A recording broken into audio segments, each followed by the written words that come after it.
My cucumber leaves are changing colors. What does that mean? Well, can mean several different things. There are about 5 different things in which when your cucumber plants discolor is what it means. Now, first of all, cucumbers, and this is something maybe a lot of people are not familiar with, Holly, cucumbers don't grow all season long. They're a short season crop. They don't grow very long. They don't grow for months.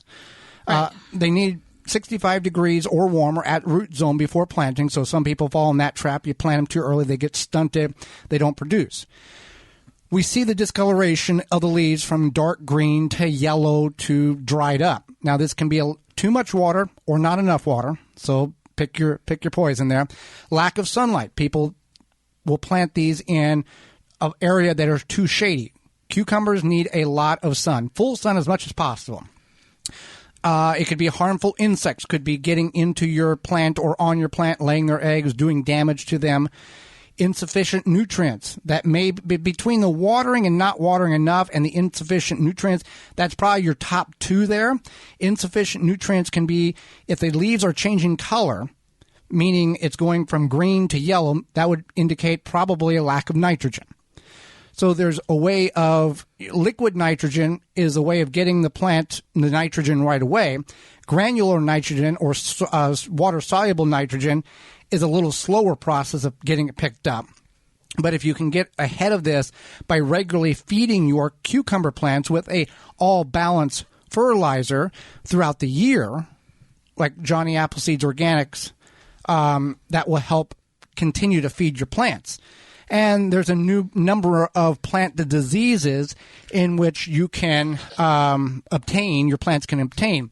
So what can you do? Well, again, keep your plants watered. Soil needs to be damp, not soggy.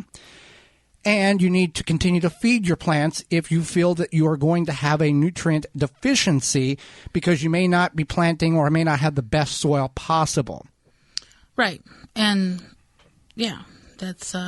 And you can always trim back the lower leaves that are dying back. These plants will gradually die back from the bottom up. That's normal. But you can remove some of those lower leaves to clean up the lower area. So that's not a terrible problem. Spacing also helps, not being so cramped. And we have found, and if you've already planted your cucumbers, it's too late for this. We have found if you grow them vertically, appears to have, the plant seems to grow better because it's off the ground. It doesn't have soil splashing up on the leaves. Easier for the pollinators, easy for the harvester, for you to see what's going on and to see diseases or problems before it's way beyond the point of no return. Some of the problems may be aphids, spider mites, white flies, cucumber beetles, southern corn rootworm, or potato leaf hoppers. Now, for the soft-bodied insects, you can use the Dr. Zymes Eliminator, drzymes.com/garden talk. Get your 2 free samples. You can also find that underneath the money tab at the top of the page of our parent website, the WisconsinVegetableGardener.com. It's an all-natural spray. You can put it right on your plants up to the day of harvest, non-toxic. You don't need any protective gear. A beautiful product that works very well. So just keep in mind, be vigilant. And don't think that, I planted it, I'll come back in 90 days and harvest. That's not how it works.